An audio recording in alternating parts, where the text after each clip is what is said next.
कभी हो जाएगी। अब खड़े खड़े बहस क्या कर रहे हो? जाओ। ठीक है ठीक है ठीक है, क्षमा करें महाराज, मैं अभी जाता हूँ, क्षमा करें। देखा, ऐसे लोगों को तुमने सर पर चढ़ा रखा है, फिर तुम्हारी तरक्की कैसे होगी? खैर, जब मैं हूं सब ठीक हो जाएगा। प्रहरी, बड़ी रानी कहाँ है? उन्हें सुबह से नहीं देखा। महारानी, आप भला उन्हें कैसे देखेंगी? वो तो महल की छत पर कबूतरों को दाना खिला रही हैं। ठीक है, अब तुम यहाँ से जाओ। जब मैं यहाँ हूँ तो वो महल के कबूतरों को दाना क्यों खिलाएगी? आज उसे सबक सिखाना ही होगा।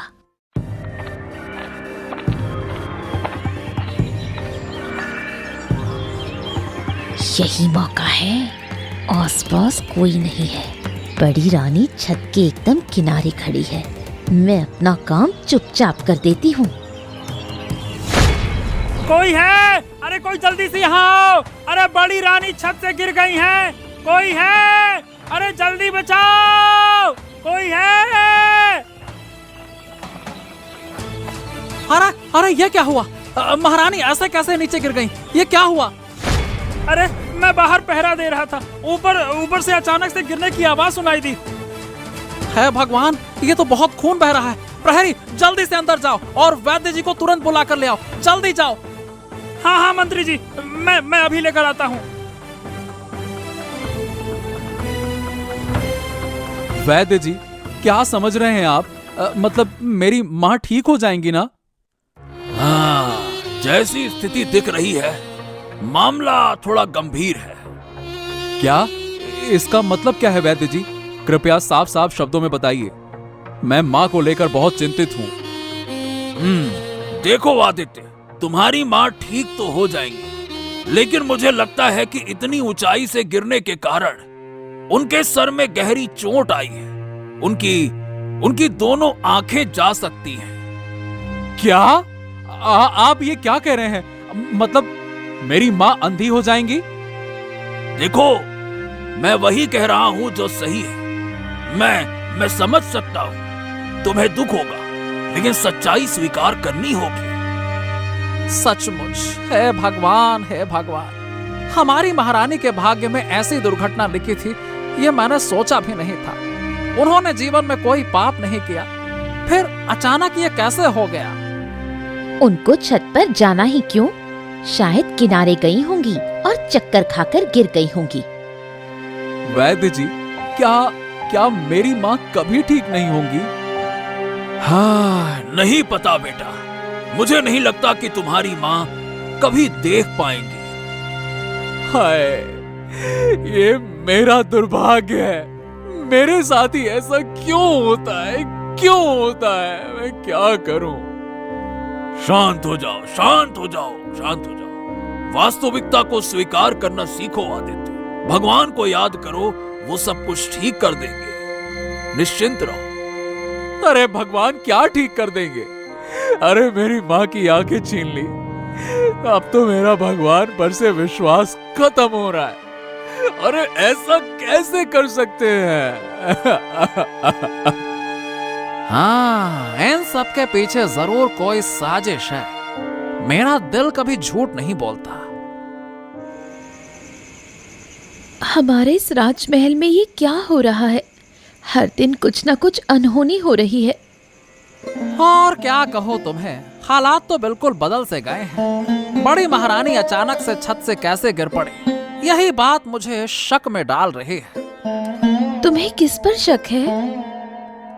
मुझे लगता है कि इसके पीछे किसी और का हाथ है। अब किसका हाथ है ये मैं कह नहीं सकता, लेकिन सही बताऊं ना तो मुझे उस छोटी रानी पर बहुत शक है।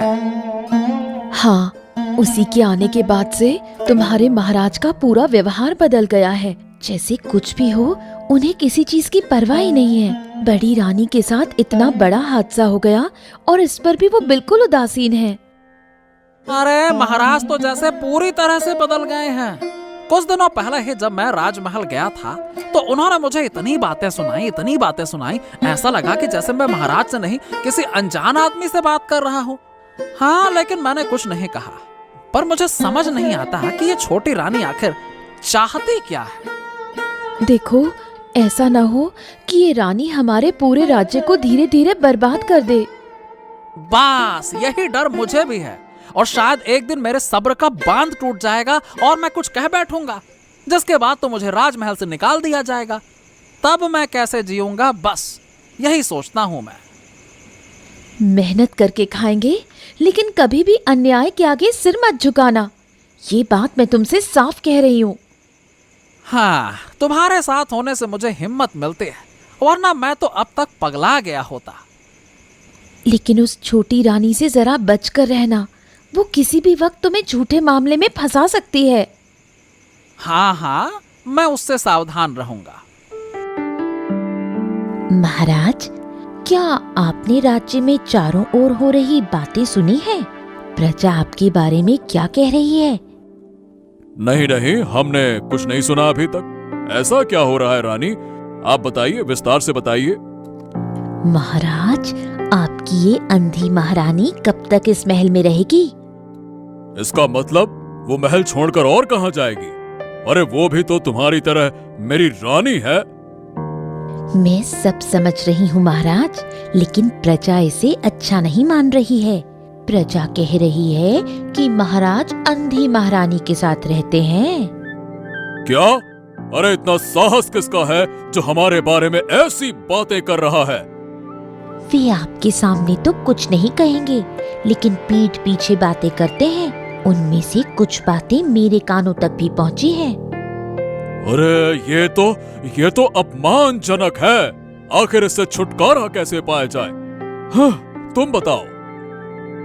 महारानी कश्मीरा को इस महल से निकाल दीजिए, तभी आप इस अपमान से मुक्त हो पाएंगे, वरना प्रजाजन की इन कड़वी बातों से आप कभी छुटकारा नहीं पा सकेंगे।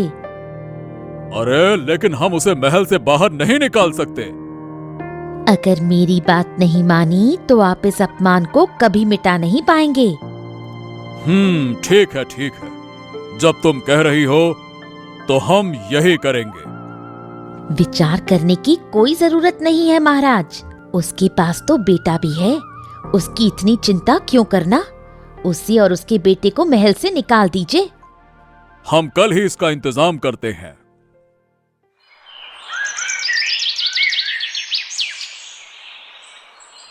मुकेश, अभी इसी समय बड़ी रानी कश्मीरा और आदित्य को सभा में बुला कर ले आओ।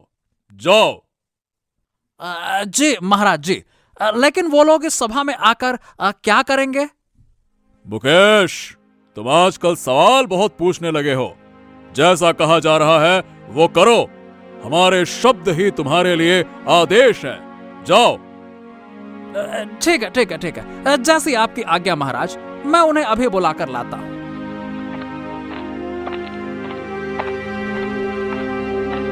एक खास कारण से अपने निर्णय की सूचना देने के लिए तुम दोनों को यहाँ बुलाया गया है। क्या निर्णय है महाराज का? मेरी मां ज्यादा देर तक खड़ी नहीं रह सकती हैं। कृपया जल्दी बताया जाए।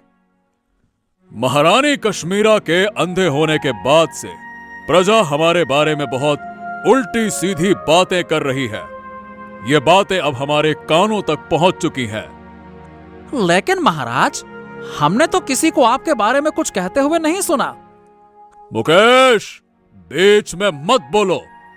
सुनो आदित्य, हम सीधे कहते हैं, तुम्हें और तुम्हारी मां को अब इस महल में रहने की इजाजत नहीं है। तुम अपनी राह देख सकते हो। जाओ। ये आप क्या कह रहे हैं महाराज? कृपया ऐसा मत कहिए। हम दोनों कहाँ जाएंगे? ये हम नहीं बता सकते, लेकिन हमने आपको यहाँ से जाने को कहा है, तो इसका मतलब आप आज ही महल छोड़कर चले जाइए। आपको जाना होगा इसी वक्त। ठीक है, अगर इससे आपको सुविधा होती है तो हम चले जाएंगे। हाँ, इसी में हमारी भलाई है। जितनी जल्दी हो सके यहाँ से चली जाओ, इससे हमें खुशी होगी। जाओ। हाँ, ये सब उस छोटी रानी की साजिश है। मैं सब समझता हूँ, लेकिन क्या करूं? मैं कुछ कह नहीं सकता। जो हो रहा है उसे होने दे। तू अपना आपा मत खो। जो होगा अच्छे के लिए ही होगा। लेकिन माँ, अब मैं तुम्हें लेकर कहां जाऊं? तुम्हारा शरीर तो पहले से ही कमजोर है और तुम्हें चलने में बहुत दिक्कत होती है। अब ऐसे में कहां जाएंगे हम? चाहे जितनी भी दिक्कत हो, हमें हमारे भाग्य के साथ जाना होगा। जो नियति ने तय किया है वही होगा।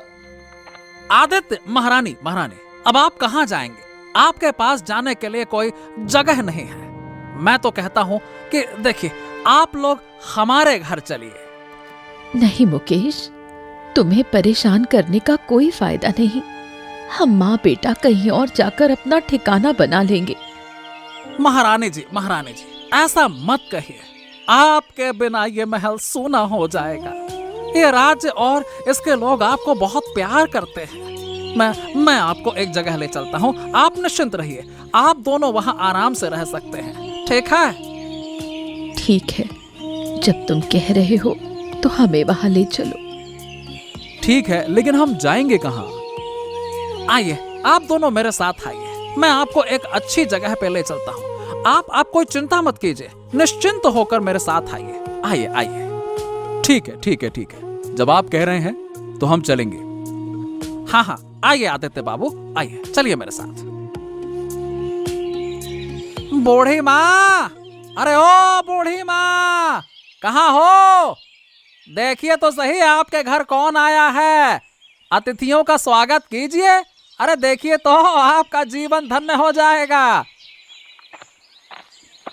अरे महारानी, आप, आदित्य बाबू, आइए, अंदर आइए। अरे पहले अंदर तो लेकर चलो इन्हें, फिर बात करते हैं बूढ़ी माँ। चलो, इन्हें अंदर लेकर चलो। बोलो मुकेश, क्या कहना है बेटा?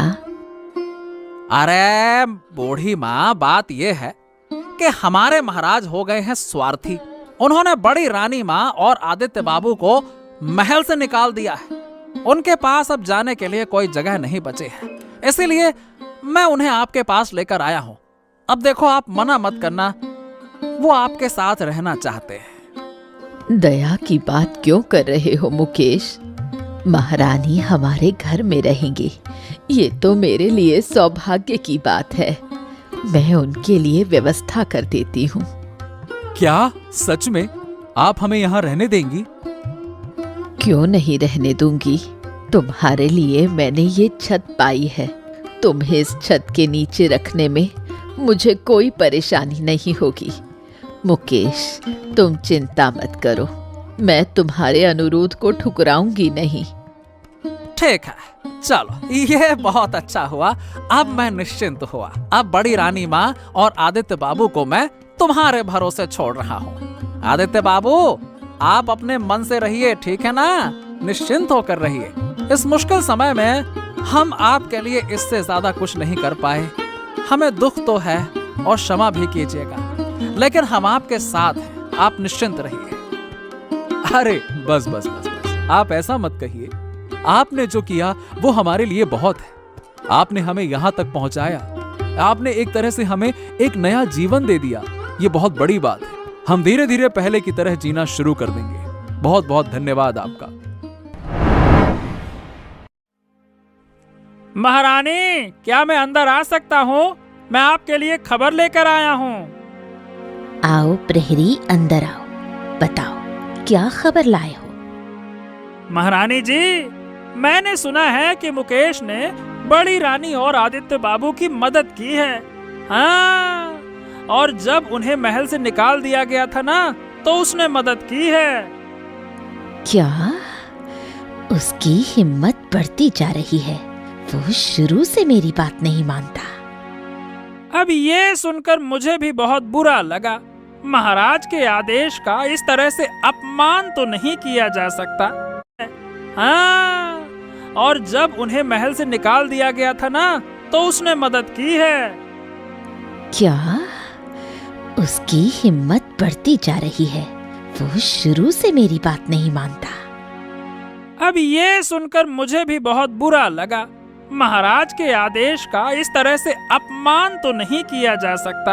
आखिरकार वो महाराज हैं। तुम ठीक कह रहे हो। मुकेश को सजा मिलनी चाहिए।